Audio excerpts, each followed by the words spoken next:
Well, hello, good evening, and welcome to episode 41 of Humanity versus Insanity, the Crane Report.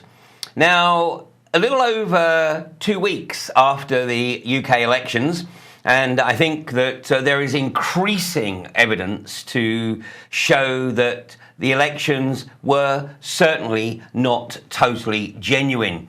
The number of postal votes cast in certain constituencies is already starting to give cause for concern. And I would encourage anybody watching this to send a Freedom of Information request to the returning officer. That's normally the town clerk or the CEO of the council, and ask through Freedom of Information requests what the percentage of postal votes cast in your particular constituency was. Now, to date, one of the most extreme examples is Eastbourne. Now, I know that Eastbourne is also known as God's waiting room, and there's a very high percentage of retirement homes there. But information received direct from the winning Tory candidate tells us that the number of postal votes cast in Eastbourne was in excess of 25% of the total votes cast. That, in my opinion, just does not ring true.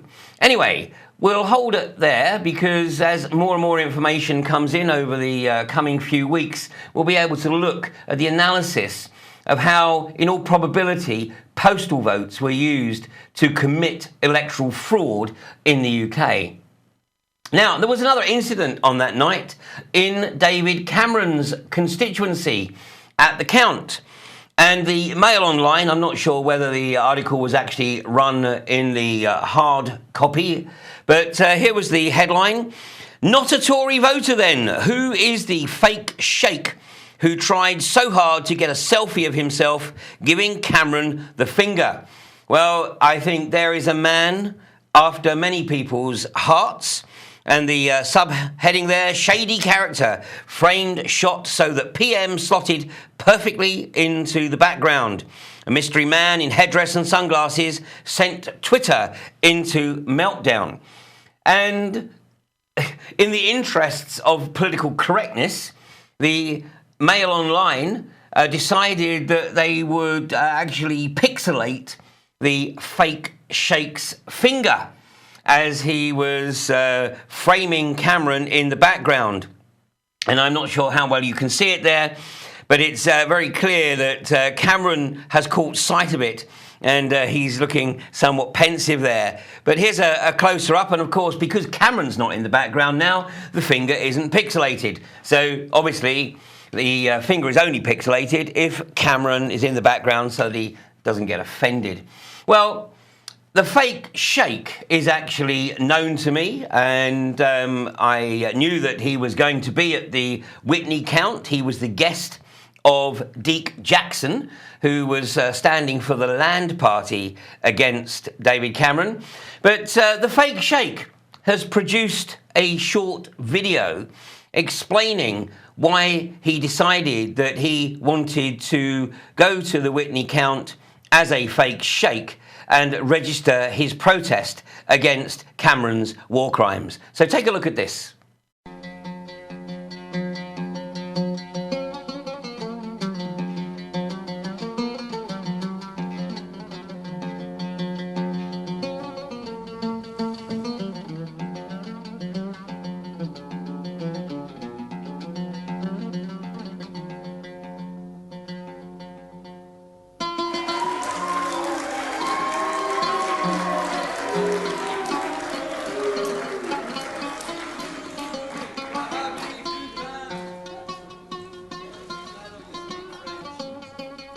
Ladies and gentlemen, I'm now in a position to declare the results in the election of a Member of Parliament for the Witney constituency. Turnout at the election was 73.57%. The total number of rejected ballot papers was 188, and the votes cast for each candidate were as follows: Cameron David William Donald, the Conservative Party candidate, 35,201. We replied to a source, a fire. We have no confirmation this was a refugee camp. And I hereby declare that David William Donald Cameron is duly elected as Member of Parliament for the Whitby constituency. Thank you. Children are getting killed in all parts of the country, be it as a result of airstrikes or falling anti-aircraft munitions, or street fighting in Aden. And so it's a problem all over the country. The problem is that a lot of this fighting is in areas of dense civilian population. Today is the 70th anniversary of the victory in Europe in 1945. And I think we should start by remembering those who gave such sacrifice and service to save our country, but also to save our democracy, which we've seen in action today. I think we've had a positive response to a positive campaign about safeguarding our economy, about creating jobs. Video from a militia-controlled news agency in Yemen shows wounded children laid out in a hospital. As I put it on the steps of Downing Street, it is too early to say exactly what sort of result there will be at the end of this night and the end of this election campaign. But to me, this election campaign was always about the difficult decisions we had to take over the last 5 years. A humanitarian agency said at least 40 people were killed and hundreds others injured in an airstrike that hit a refugee camp. Saudi Arabia and other Sunni Muslim allies have launched a military campaign against the Iran-backed Houthi fighters as the country slips into civil war. The foundation of a stronger economy that we built for our country, and the chance now to build on that foundation and to say to people that if you want a job, if you want that apprenticeship, if you want a home that you can own of your own, if you want security and dignity in retirement, we are on your side and want to deliver for you. Saudi-led airstrikes have hit at least 9 of Yemen's provinces, including the Houthi-held capital, Sana'a. Airstrikes lit up the sky at Fajr Khan district. The target, a military base and weapons storage facility, which belongs to the Yemeni Republican Guard. The Saudi government on Tuesday declared an end to its air campaign targeting Houthi rebels in Yemen, but there were few signs on Wednesday that the Saudi-led coalition was rolling back its strikes. These are the victims of what appears to be the deadliest Saudi-led airstrike so far. This was a camp in Yemen's north for those fleeing the violence which has gripped Yemen for more than a decade. The Houthis say women and children are among the dead. But witnesses say many of those killed were fighters. Saudi Arabia is adamant the Houthis are to blame. Houthis have moved their weapons and fighters to areas where you have civilians, and we stress that we do our best to prevent civilian casualties. Let me finish where I began by thanking the voters of West Oxfordshire for putting your trust in me again. I will make sure I do not let you down. Thank you. Murderer! War criminal!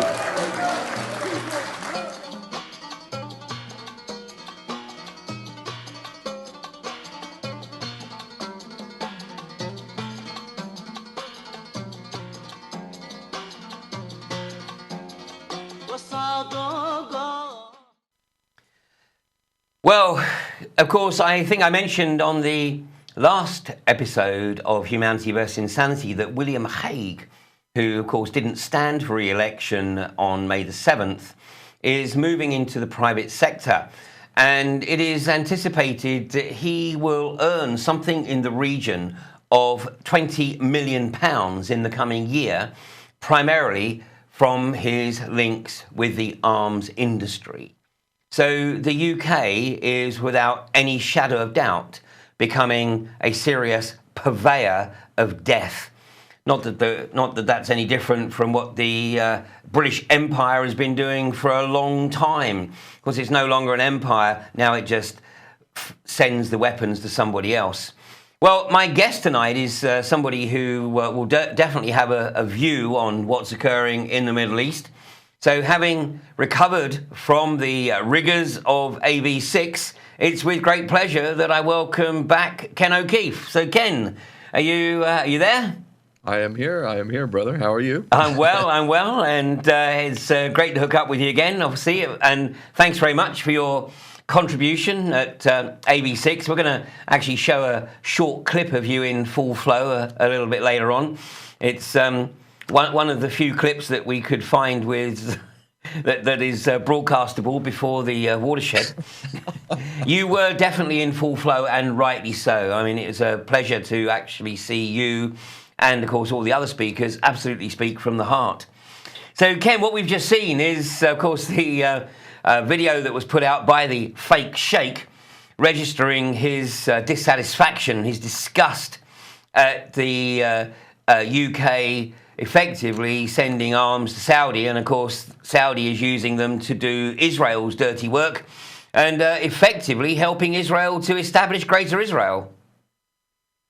It's really remarkable, you know, I understand the appeal of reading fiction, but when you look at reality, it's hard to beat it, you know. I mean, for years and years and years, you know, I've had the capacity to kind of see things for what they are, and you know, I remember what it was to buy into the illusion. Really, hook, line, and sinker, I did. So, you know, I don't look down on people who are still very much caught up in the illusion. But when you do recapture the ability to think for yourself, it is remarkable, absolutely remarkable. And this whole ISIS thing, which they've, you know, managed to put together, when you look at all of the, at this point, publicly available, verifiable facts, there is no question that we in Britain, in America, in the West as a whole, through our complicity, our ignorance, our absolute, you know, stupidity, quite frankly, are the major factor in creating ISIS. We basically, there is nothing that Saudi Arabia could do without our approval, or Qatar, you know. There's no way that these little nations, I don't care how much oil they've got, they could be pummeled in a heartbeat. And you can imagine if Saudi Arabia was Iran. Yeah. You know, imagine if Saudi Arabia was Iran in terms of the way it treats women and human rights and cutting off heads and hands and all this sort of stuff. Can you imagine? Oh my God, we would have definitely been bombing by now. It would have been over and done with. But well, can you imagine if the Iranian police behaved in the same way as the US police? It is, you know, it is amazing. It truly is amazing, you know. And having been to Iran, but you know, as I say this, let us be clear, you know, just because you've been somewhere doesn't mean that you're an expert on it. So I'm not claiming that I'm an expert simply because I've been to Iran a few times, but I do my best when I am in these foreign lands to try and gauge, you know, what's the real feeling and how people feel about the bigger, broader issues, geopolitics and things like this, and domestically as well. And you know, I've done this in Iran, I've done this in Iraq, I've done it in Palestine, and you know, what I find in my trips to Iran is every time I go there, I gain more respect about the current political situation. You know, what they're dealing with is extremely difficult, to say the least. But also historically, when you really look at it, and there's so many facts that just would blow people away if they knew. For instance, you know, Iran has been a sanctuary for Christians and Jews for thousands of years, actually.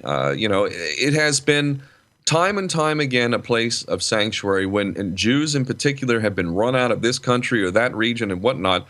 It's Iran that has provided sanctuary because their whole society really kind of revolves around a very different way of looking at life.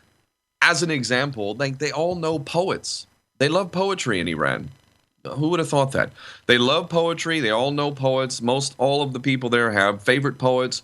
And I can assure you, this kind of poetry is not like some sort of trivial pursuit, American Idol crap. I mean, we're talking about deep philosophical type of poetry, which really resonates deeply in the conscience and the psyche of the society itself. And, you know, so here you have Iran villainized, which makes perfect sense, just like me being a terrorist operative of Hamas linked to Al-Qaeda. I'm honored by such slander because in this world, clearly, it's so upside down that if you're being praised by the powers that be, boy, oh boy, do you need to seriously question what you're doing. But This whole thing with Saudi Arabia and Qatar, especially Saudi Arabia, I think it gives Israel a real run for its money in terms of being the most offensive nation on the planet, the most criminal, disgusting, hypocritical nation on the planet. I still give the edge to Israel for many different reasons, but, you know, Saudi Arabia is right there. Well, which of course, I mean, Zionism and Wahabiism, you know, one could argue that in some respects there are many similarities. And, you know, of course, Saudi, whether it realizes it or not, is playing right into the hands of the Zionists and their quest to establish Greater Israel. And of course, Yemen it would be an integral part of that. Now, you know, like you say, just because we've been to a country doesn't make us an expert. And it is over 20 years since I was last in the Yemen. But in fact, when I was visiting the Yemen back in the early 90s, it wasn't long after it had opened its borders and was literally coming out of the Dark Ages. You know, the two Yemens effectively merged under one flag. But what was previously known as North Yemen, the capital being Sana'a, you know, really was like going back into the 12th or 13th century. But I have to say that the hospitality of the people was absolutely amazing. And, yeah, well, of course, it was pretty much the case throughout the Middle East. I have never experienced hospitality like I experienced it in the Middle East. Yeah, it's pretty mind-blowing, actually, especially if you're to be honest and fair. And you look at our society, certainly me, you know, America is an extremely violent society. We see this, you know, obviously there's tremendous violence. If you subjected the American people, American society, to the type of occupation, you know, invasion, occupation, and all of the horrendous things that come part and parcel with that, holy crap, would the American people be out for blood? I don't believe they'd be forgiving anybody for at least a few generations. And yet we look at the nations that we've invaded and occupied and really just destroyed. Even, you know, we go back to Vietnam as an example. I mean, there's still people dying today from Agent Orange, you know, still developing cancers, birth defects. You've got mines still all over the place. The war literally never did end over there. And yet these people, if you're an American, can go over to Vietnam and you'll be welcome. It's pretty amazing. And it's things like this that give me real inspiration and optimism about the world we live in, because despite the insanity of what we're dealing with, keeping in mind that people in, you know, dark-skinned people in other parts of the world are dealing with a whole different level of suffering and injustice, it's pretty inspiring. We are, every time I hear people say human nature, that term, it makes me cringe, because I know almost always it's going to be some negative, cynical kind of understanding of humanity. But the bottom line is, if you travel this world and you visit these places and actually experience these people who've endured incredible injustice, suffering, and pain, it's pretty remarkable how willing they are to move on and forgive and not seek vengeance. You know, of course, you will always have people who are going to do that. I myself could easily be one of those people. I mean, if somebody came and blew up my children or my wife or my family, I mean, come on. I don't know about most people, but if I'm to be honest, I'm out for blood. You know, you came and killed my family. I mean, you know, I'm out for blood. And, you know, I don't ever want to have to go through that, but I don't want anyone else to have to go through that. But I might argue, Ken, that that's exactly what it is that the Anglo-American establishment is actually trying to achieve. It's trying to create not just one, but multiple generations of people who have every right to feel aggrieved at the treatment that's been meted out by the West. And, you know, fortunately and staggeringly, it is only a few that respond. You know, the vast majority, you say, you know, we go to these countries, the hospitality is amazing, and they just seem to be able to absorb it, whereas, you know, we might be somewhat different. Yeah, it really is remarkable. And for sure, I agree with you wholeheartedly. This is actually the intention, to cause this kind of anger and hatred and resentment and bitterness and sectarianism and all this sort of stuff. That's all part of the program. It's not an accident. That's intended. And going back to one thing you said earlier about the relationship between Saudi Arabia, supposedly this Wahhabi version of Islam and whatnot. There's some very, very solid research out there that shows that the Saudi royal family actually has Jewish roots. And I say Jewish in the sense of the horrendous sort of Khazarian version, Talmudic version of Judaism. I have met and know Jews in Iran and other parts of the world that I have no problem with. I think they would make great neighbors, and I really see nothing but a human being that I can respect. But there is this version of Judaism which is largely influenced by the Talmud, and Jesus is boiling in hot excrement in hell, and Mary is a complete and total whore, and all the rest of us are cattle. And under the Talmud, a Jewish man can have sex and rape and kill a 3-year-old girl, or boy for that matter, and it's perfectly in line with Talmudic Judaic law. And this is a fact. And if there was anything even remotely close to that in Islam, you can imagine how much we would all know about it. Yet this is very true. I'm not making this up. It's absolutely verifiable. When you look at the Wahhabi version of Islam, I would say it's every bit the same sort of animal as the Talmudic version of Judaism. And from what I have seen of the research that's been done linking the Saudi royal family to Jewish roots, I'm compelled to believe it. I haven't looked in it so deeply that I would say I know for sure, but it's very compelling. And if you look at the actions of Saudi Arabia and Israel, they are extremely complementary at best. If you don't acknowledge that, if you don't acknowledge that Saudi Arabia is funding these psychopath head choppers and that Israel is providing medical attention to these psychopath head choppers, and you don't recognize the very cohesive link between Oded Yanan's strategy for Israel in the 1980s, sowing the seeds of sectarian hatred, getting the whole place to be a basket case, setting it on fire, creating chaos, and the policies of Saudi Arabia and what they're doing with their Wahhabi brand of Islam, which has nothing to do with Islam at all. You look at these two things, and they're extremely complementary. I mean, are we seriously meant to believe that Saudi Arabia and Israel are adversarial?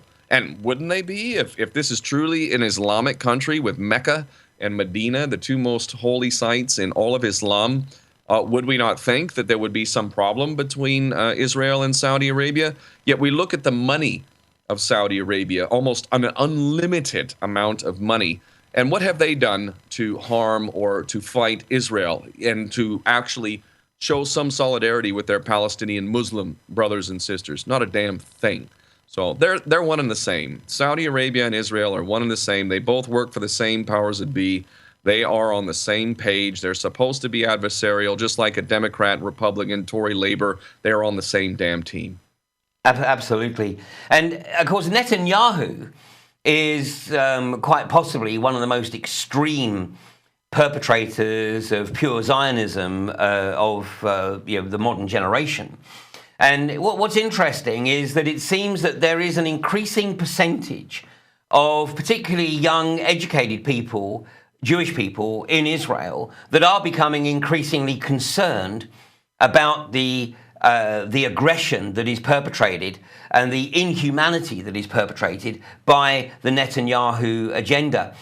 Now, which leads me to perceive that Netanyahu is becoming desperate for an attack on Israel, because he's going to need that and use it, of course, to try to achieve some kind of unity amongst what is becoming an increasingly fractured nation. Indeed, yeah. It is pretty remarkable, especially when you really understand the roots of so-called Al-Qaeda and ISIS and Al-Nusra Front and all these idiots. If you really understand the roots of all that, then you have to understand that this is extremely, again, advantageous to Israel. And, of course, the most telling fact of that is that how many times has Al-Qaeda, Al-Nusra Front, ISIS attacked Israel? Well, we all know. Big fat zero. It's a big fat zero. And, I don't have any doubt, however, this can't continue forever. They will have to set these monsters that we've created on the Israeli people. And if it's as big of a false flag event as I would imagine they would be planning, we can see the knee-jerk reaction and what will happen once it finally occurs. But it's a very interesting game, because then it will no longer neutralize the argument that we have, those of us who know what's really going on. Israel has never been attacked by Al Qaeda, Al Nusra Front, blah blah blah. This is part of the proof. So eventually they'll neutralize that argument by setting the monsters on Israel itself and killing a bunch of Jewish Israelis. And they will then argue that, oh, well, see, you were wrong. These are adversarial. They're not in the interest of Israel. But of course, it's so transparent if you really look at it. Obviously, governments, whether it's the Israeli government, the American government, British government, or any Western government for that matter, Operation Gladio, the Northwoods document, 9/11, we can go on and on. U.S. is liberty. Obviously, there's no problem with killing your own people. So Israel will sacrifice its own people as well. Eventually, they have to. I can't believe they've actually sustained it this long without even one attack against Israel. But isn't there the possibility, Ken, that Netanyahu and his diasporic world government are waiting for the opportunity to effectively launch the Samson option?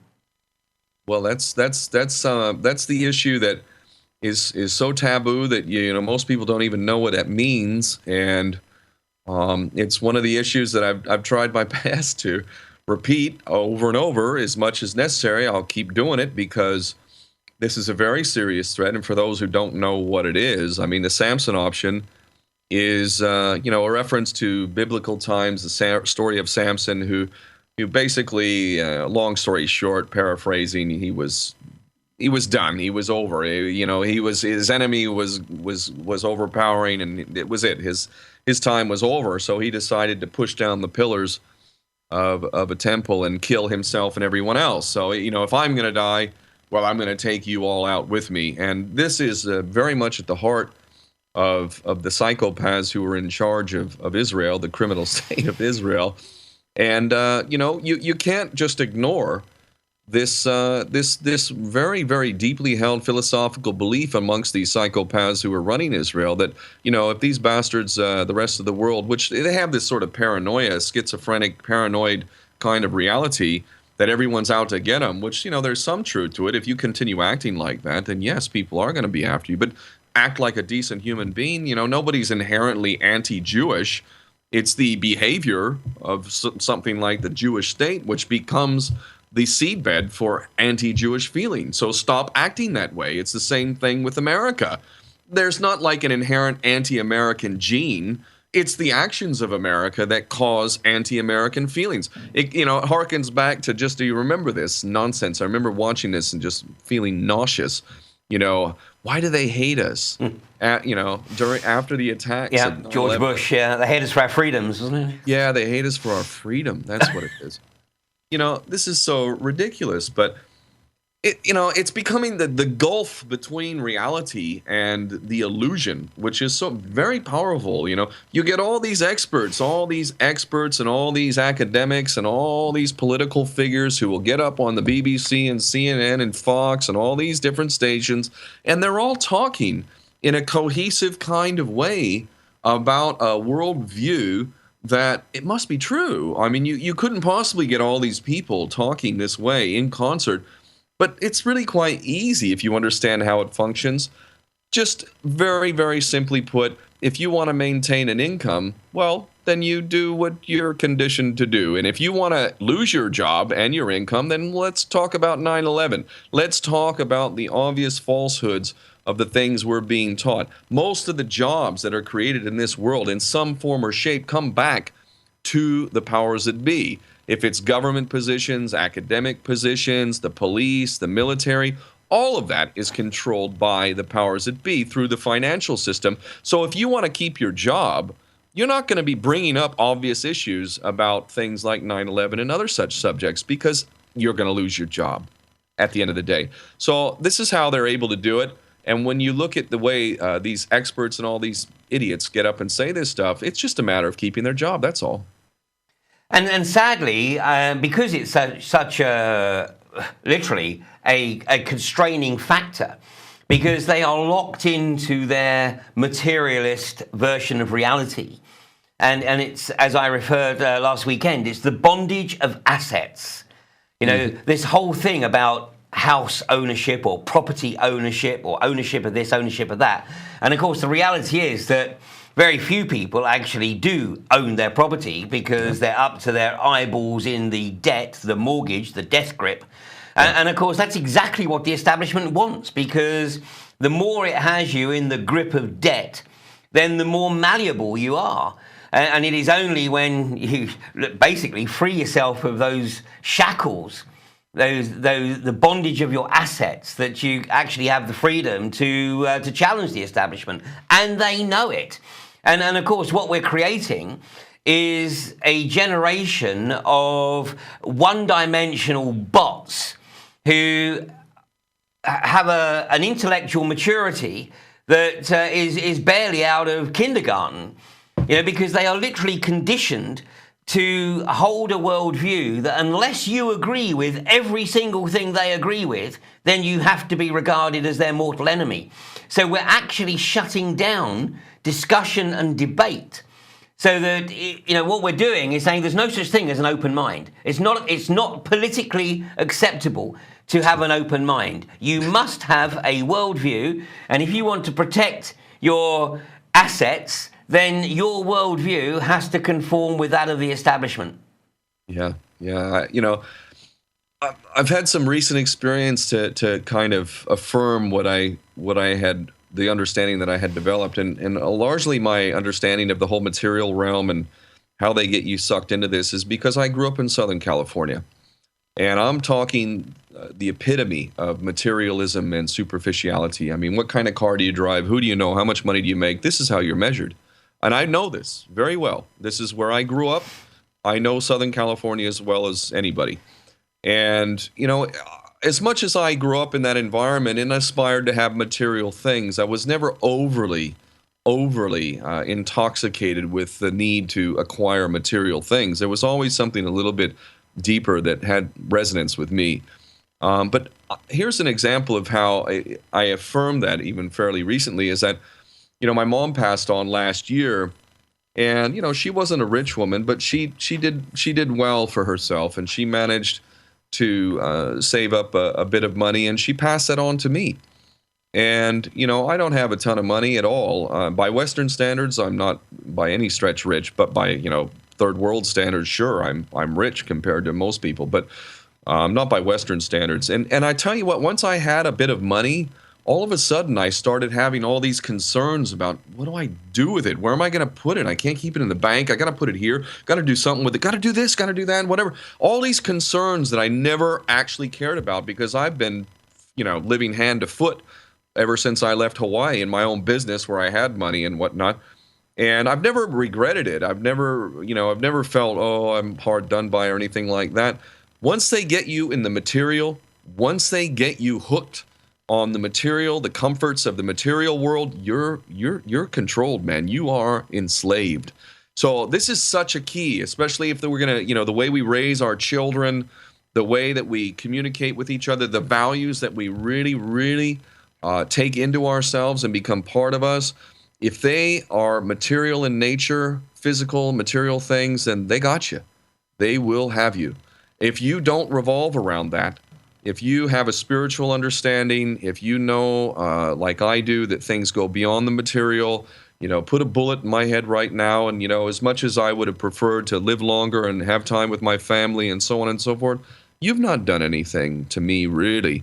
I will continue on just like every other soul or spirit that exists, and I'm not worried about where I'm going. I'm just not worried about it. I would prefer to see this beautiful planet we have treated like a cherished mother, loved and respected as any sane child would do. But, if we want to continue down this insane path of self-destruction, well, okay, that's not really my choice, but, so be it. It's beyond my control. Well, Ken, you make a good point, particularly about the family and the importance of nurturing. And you didn't know it. But I just want to show a 90-second link where you give tribute to your mother. It's important, if we're really serious about affecting a better world, is doing a lot more thinking with our heart than with our head, because our head and our heart almost always tell us to do two very different things. I mean, when you think about it, I mean, there's so many different scenarios where your head is going to tell you, this is what you do. You pay your bills, you pay your taxes, you follow all the rules, even if the rules are bullshit. You got to do it. You got to look after the family. You got to be responsible. You got to do all these things. And my life really is a testament to taking the other path of, well, it really doesn't matter whether it's the smart thing to do or the logical thing to do. Is it the right thing to do? And for whatever reason, I give a lot of it to my mom. I've had unconditional love. I tremble at what it must be like for the children that don't get love, that don't feel secure, that don't have that kind of support, that nurturing, loving environment which a mother provides. My mother was my saving grace, and she imparted in me these values. She didn't try and determine which way I went and what I was going to do. Not at all. In fact, to me, that's a hallmark of real love. Now, I'm not sure whether you could hear that, Ken. I couldn't hear it. No, I didn't think you could hear it, but you'll be able to watch it on the YouTube version, which will be up there tomorrow. But that was just a short clip where you were, say, paying tribute to the importance of your upbringing. And the reason I selected that was because it's something that I very much relate to, too. I was adopted as a very young child, literally almost straight after birth. And I have absolutely no interest or desire to track down my birth parents. I'm very grateful to my birth mother for providing me with the opportunity to enter into this physical realm, I think. Yeah. but what's been more important for me has been the wonderful upbringing that I had, and like yourself, it was on the basis of we didn't have a lot, but there again we didn't need very much. I never knowingly went short of anything, and even today, my parents who are in their late 80s are still a wonderful source of strength. And yet that is something that is deliberately being destroyed in the West. And I can't help feeling that this is also part of the unfolding sociopathic agenda.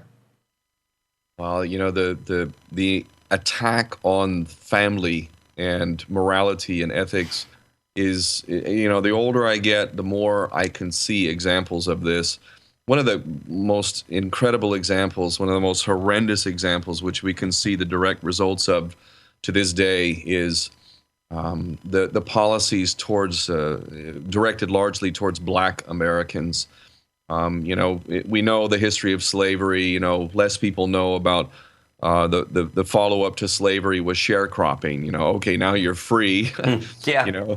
Here's a little piece of land. You can live on the land, but you have to work the land and you have to pay rent. And guess what? The amount you'll have to pay to actually live on the land is greater than what you can earn on the land. So you will never be able to leave because you will be indebted. It's another form of slavery. And then that was followed up by the welfare system. And the welfare system has attributes to it that are so insidious and so nasty, such as the reward you get for not having a man in the home. This is not an accident. This was intentional. And we see the direct results of this today in Black America.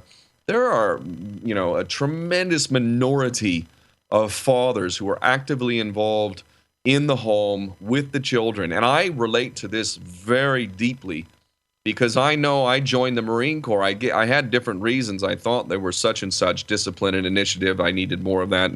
But actually, I did that because I did not have a positive, active father figure. And the Marine Corps was my way of filling that void. So that I joined the Marine Corps to get the father I never had. And you look at Black society, and I realized many years ago, my God, if I was born Black in America and did not have the kind of love and support that I've had as a white middle-class kid growing up in Southern California, I'd be a dangerous son of a bitch. Almost assuredly, I'd be in prison, or I'd be dead, or I'd be somebody you wouldn't really want to know, especially if you were white and had any kind of attitude. I reckon I'd be an extremely dangerous, potentially very violent kind of guy. And so I look at these Black young men and men that are very bitter and angry and violent. And I see myself, and I can understand completely where they're coming from. And sadly, of course, this is the agenda that is being perpetrated, right throughout the, and I'll use the term very loosely, the developed world, because there's really nothing developed about the so-called developed world. I mean, we're descending into literal barbarism, state-driven barbarism at every level, and the great sadness, of course, and this is much of what was discussed last week at AV6. Much of this is occurring because we, the collective we, are allowing it to happen. And, so I think one of the great observations that was made last week is that, our community has been referred to somewhat disparagingly, perhaps, as the truther community. Yeah. But, that is truly dead. There's there's a place for the truthers, and that's, behind the keyboard somewhere.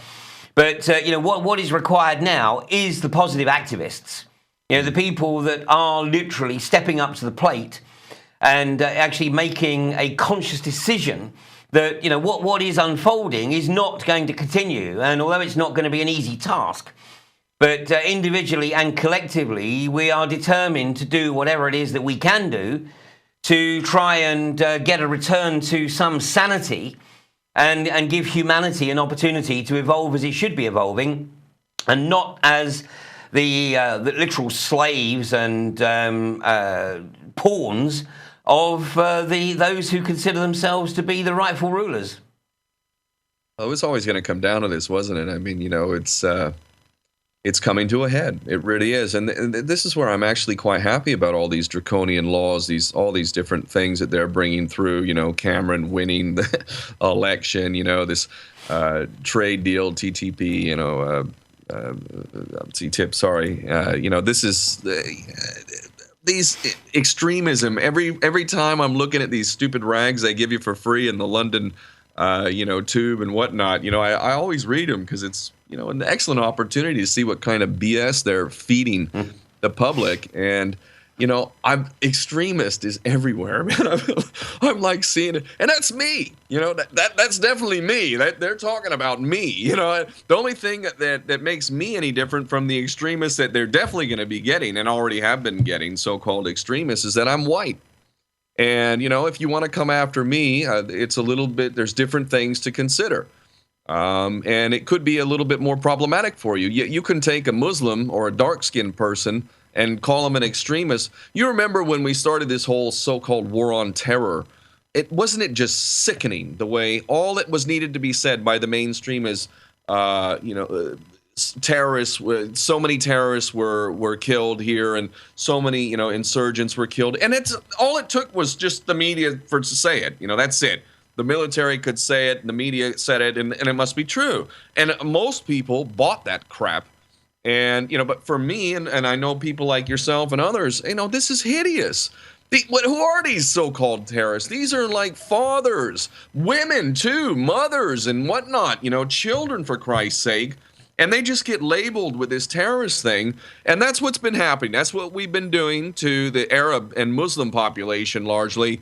And they've been sucking on it to the point of, over 1 million, maybe 2 million plus dead. When you look, actually more than 2 million, I think, by the best figures, if you rack up Libya, Syria, Iraq, Afghanistan, now Yemen as well. I mean, when you add all that up, we're talking millions of dead and maimed. And they were all basically this same kind of category of, well, not extremist terrorists, but they're using the same type of label to come after those of us who are giving the information, who are exposing the information, who are communicating the information, which shows who the real bastard terrorists are.